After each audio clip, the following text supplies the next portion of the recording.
quick video to record how to remove the Nissan Micra K14 rear bumper.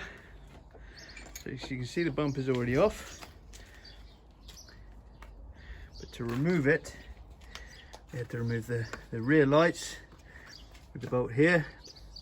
Pop the rear light out. There's two clips here and here.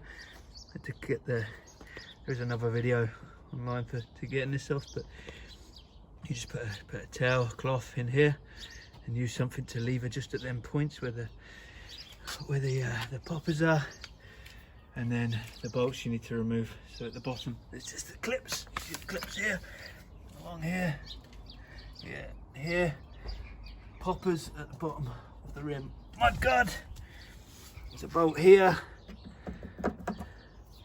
These you just clip out. So you pull the bumper this way and it just clips out from here and here. It doesn't take too much force. And you've got a popper here and a 10mm into there. And that's simple as. And these just clip out. And obviously when you put it back in, just make sure these are still adjusted enough, popped up or down to pull it out. Okay, thank you.